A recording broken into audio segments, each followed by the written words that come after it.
Hello everyone. This video is titled Solving IVPs or Initial Value Problems Using Laplace Transforms. Now I have put out a video previously where I've done this, but this particular video is one in which the first translation theorem is used.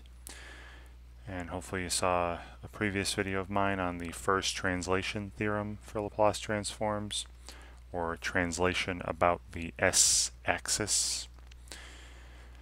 So first I'll start off refreshing your memory as to what the first translation theorem is, what it states. So that's the following. If the Laplace transform of some function, little f of t, is labeled capital F of s, and a is a real number, then the Laplace transform of that function f of t times the exponential e to the at is the Laplace transform capital F evaluated at s minus a instead of s. And you could reverse this and do the inverse Laplace transform of f of s minus a equals e to the at times f of t, where again capital F is the Laplace transform of little f. Right. So again, hopefully this rings a bell from a previous video or a previous reading. Alright, so and the same steps apply when solving an initial value problem here. I'm also assuming here that you recall the Laplace transform of a derivative. First derivative, second derivative, third derivative, etc. Because that's going to come into play here as well. But I'm assuming you remember what this is. Alright, so for all my examples, I've got 3 of them. Use Laplace transforms to solve the given initial value problem. Alright, so the first step was to, take the Laplace transform of both sides, and I'm going to use linearity here. So the Laplace transform of y prime plus 4 times the Laplace transform of y equals the Laplace transform of e to the negative 4t. Okay. And I'm going to let, since we're dealing with little y here, I'm going to have capital Y of s represent the Laplace transform of, little y of t. Right. So this first part, right? The Laplace transform of y prime.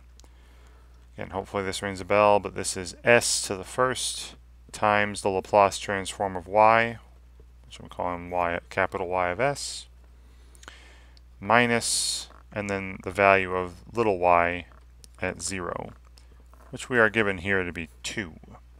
Right? We're going to use our initial conditions here when we go through after writing this. Then I have plus 4 times, the Laplace transform of y. Again, I'm calling that capital Y of s equals, and then hopefully you recall the Laplace transform of an exponential. The Laplace transform of e to the at was 1 over s minus a. So this is 1 over s minus negative 4, or 1 over s plus 4. Okay. Now, I'm going to substitute, 2 for y of 0, and we're going to solve for y of s, right? This Laplace transform of little y. I'm going to solve for that. Now hopefully you can see this. I'm not going to go through all the algebra. But I would add 2 to both sides, and then, factor y of s out. You'd have s plus 4, and then divide everything by s plus 4. So we'd have 1 over s plus 4 squared, then plus 2 over s plus 4. Right. So solving for y of s. All right. And then I take the inverse, we can find little y of t. We find the solution to our initial value problem by taking the inverse Laplace transform. And here's where the first translation theorem is going to come into play. So little y of t is going to be whatever the inverse Laplace transform of 1 over s plus 4 squared is, plus 2 times the, I'm just using the linearity property of the inverse Laplace transform. So plus 2 times whatever the inverse Laplace transform of 1 over s plus 4 is. Alright. So again, using that first translation theorem, remember that, now if this was just 1 over s squared, it would be t, right? But it's 1 over s squared, where s is replaced by s plus 4. So this is also multiplied by e to the negative 4t, right? Again, hopefully you remember saw my video on this. I'm not going to go into all the procedure that I'm doing here, because I did put up another video where I went over several examples of finding Laplace transforms and inverse Laplace transforms using this first translation theorem. So for here is t times e to the negative 4t plus, and then 2, and we already saw, 1 over s plus 4, that's just, the inverse is just e to the negative 4t again. And there we go. Here's the solution to that initial value problem. Right. And again, if you want to verify this, just like any other initial value problem, just take the first derivative and substitute this into your equation. It should make it true, and it should also satisfy all the initial conditions. When t is 0, the value of y is 2. All right. So again, I'll leave that to you to check. Okay. Now I have again two more examples here.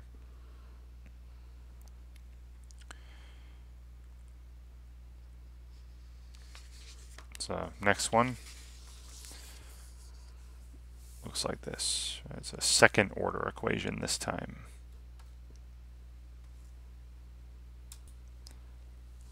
Now, I know you can solve, just like the previous example, I know you can solve these in other ways, but we're going to do this, with, again, Laplace transforms.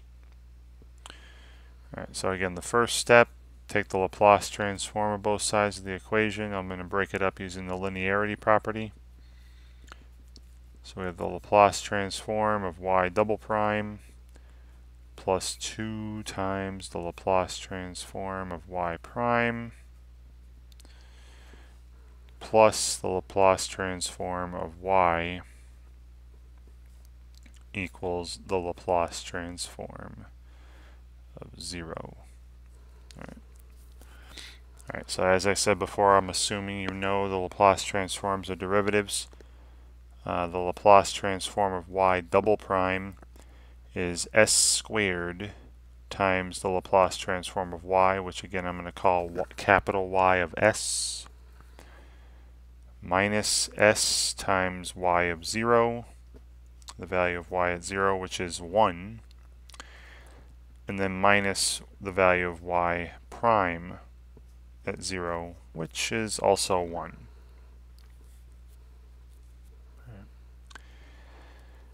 Alright, then we have plus 2 times, and then in brackets we have the Laplace transform of y prime, which was s times y, capital Y of s, the Laplace transform of y, minus the value of y at 0.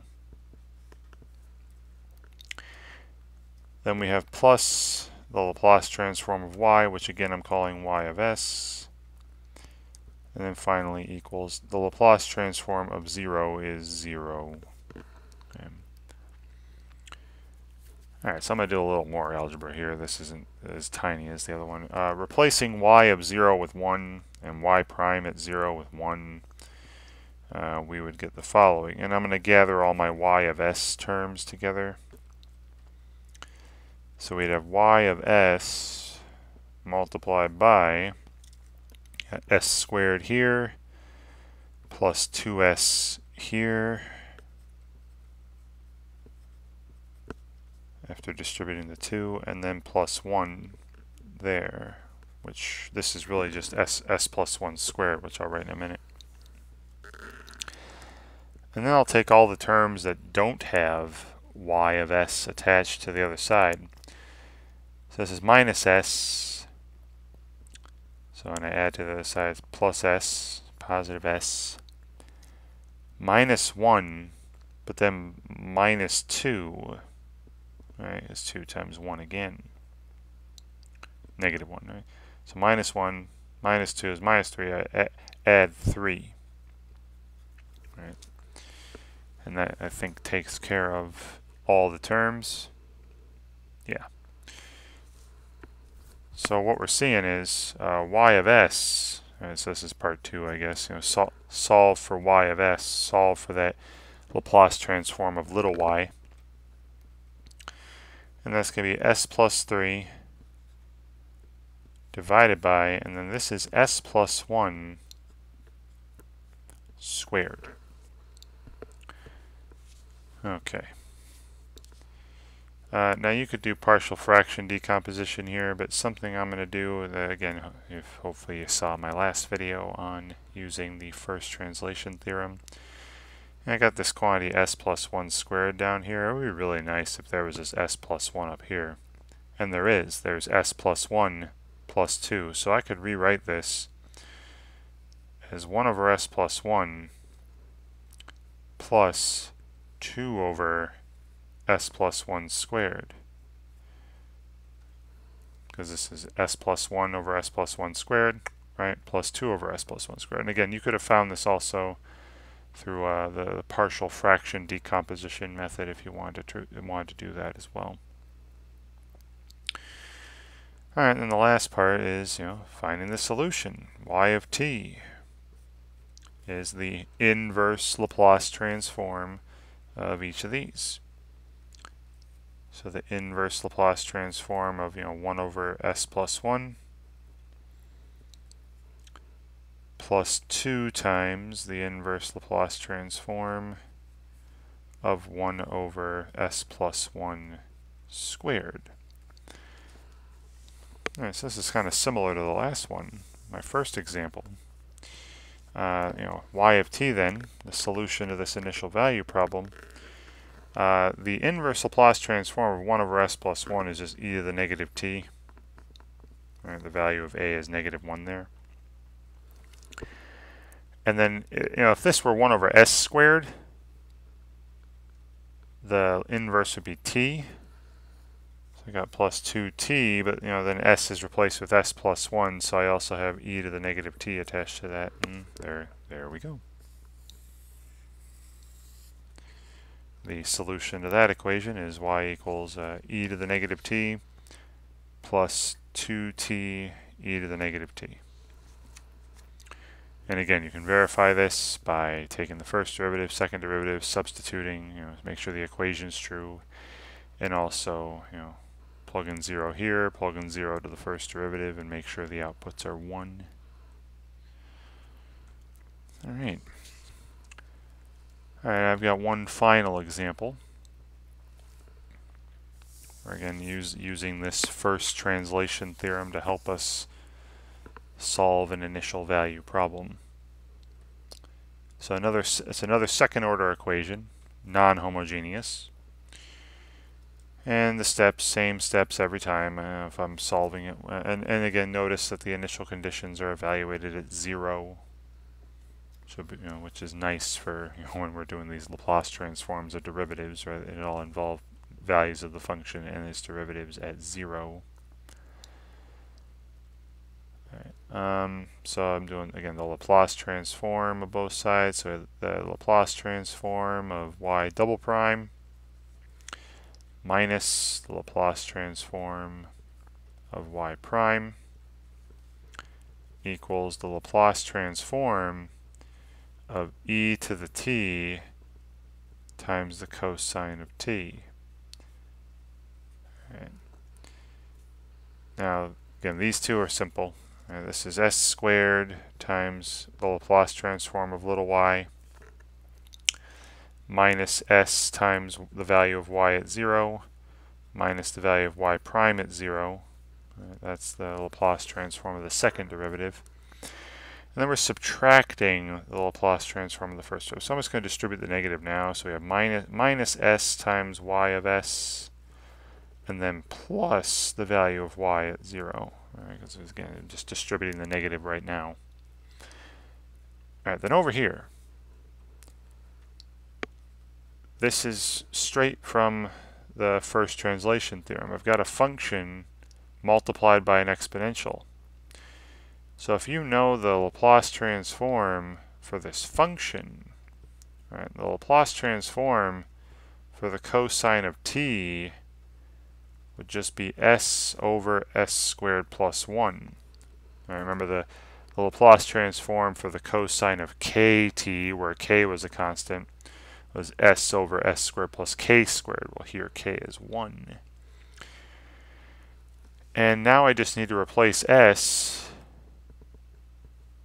with s minus 1 in this expression, because it's, it's cosine t times e to the 1t, and that's what the first translation theorem was saying. So this side is s minus 1 over the quantity s minus 1 squared plus 1. Okay. Now, just as before, I'm going to solve for y of s now. Nice thing is that the value of y at 0 is 0, value of y prime is 0 is 0, so this term is gone, this term is gone, and this term is gone, right? Because those are all 0. And then if I solve for y of s, so this is part 2, right? I'm going to solve for y of s here. Well, you'd have s squared minus s times the y of s. So I got s minus 1 divided by this s minus 1 squared plus 1, and then times 1 over s squared minus s. All right, but s squared minus s would be s times s minus 1. And in simplifying this, right, got this. So it'd be 1 over, s times the quantity s minus 1 squared plus 1. Okay.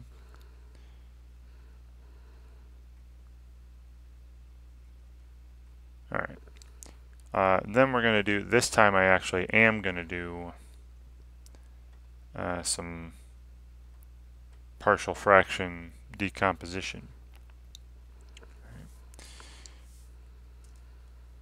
So this is equal to, this is a linear, this is a irreducible quadratic here. So this is going to be equal to some constant I'll call a over s plus, and then this other factor in the denominator is again. Now if you want to write this out, this is s squared minus 2s plus 2 if you want. But it's going to have some linear, say bs plus c over, again, you can write that as s squared minus 2s plus 2 if you wish. That's the same thing as s minus 1 squared plus 1. Alright, and then I would multiply through by the denominators here, and we'd get 1. Alright, so again, I'm doing partial fraction decomposition here at PFD. And we get 1 equals, a times s squared minus 2s plus 2 plus, and then this bs plus c times s. And we'll combine some like terms here. We have as squared minus 2a times s plus 2a, then plus bs squared plus cs. And then equating coefficients, we get the following system. A plus b, the coefficients of s squared, have to add up to 0. Same thing for these coefficients of s to the first power. So negative 2a plus c has to add up to 0 as well. And then the constant term has to be the same. So 2a must be equal to 1. So this leads me to a must be a half. All right, a must be a half. And if a is a half, b is negative half. And then also, 2a equals 1. So this is negative 1 plus c equals 0. C must be 1. Okay. So when all is done here, capital Y of S is 1/2 times 1 over S, right, plus, and then I'll do this for right now. We have negative 1/2 S plus 1 over S squared minus 2S plus 2, or if you want to keep writing S minus 1 squared plus 1. Alright. So now we have the following. Alright, I'm going to do this. So third part, find the solutions. Do the inverse Laplace transform. So y of t equals, half the inverse Laplace transform of 1 over s, which is very simple. Alright, the inverse Laplace transform of 1 over s was just 1. And then here,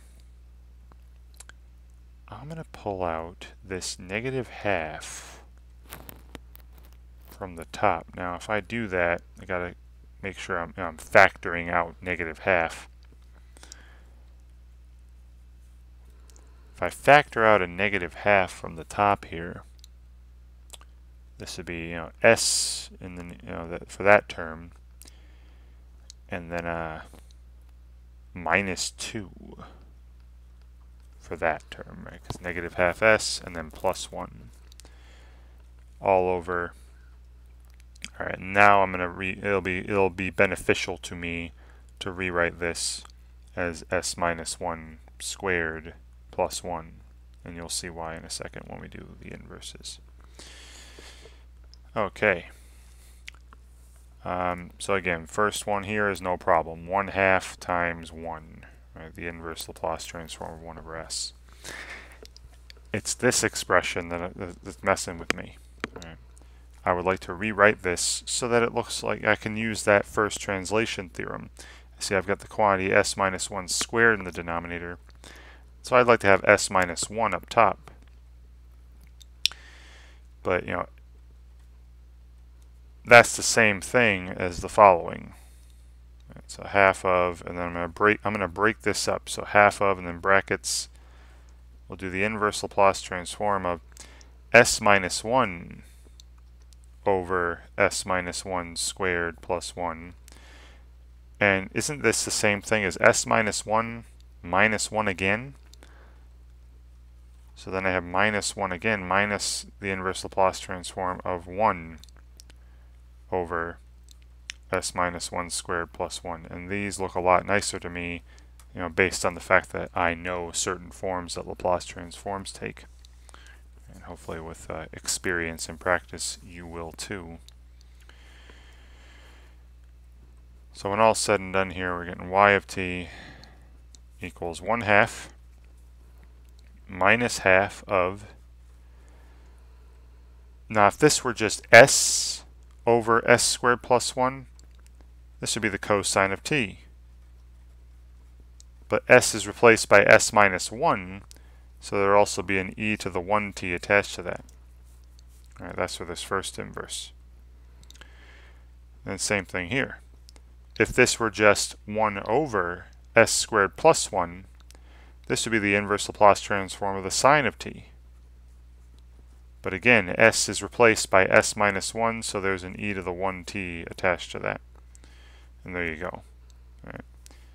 This is the inverse Laplace transform of that whole expression, and therefore also the solution of our initial value problem. So we have 1/2 minus, half. I'm just going to distribute the negative half here. E to the t cosine t, and then plus a half times e to the t sine t.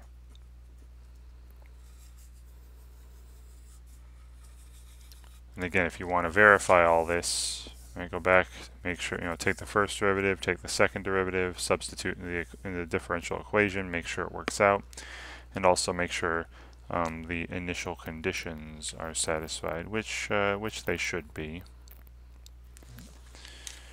Okay, so again, that can be a lot, especially if you don't know your translation theorem and you don't know your basic Laplace transforms for trig functions, exponential functions, polynomials. If you don't know those things, get to memorizing them.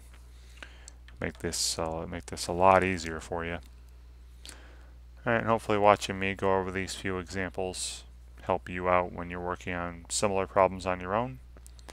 And thank you very much for watching.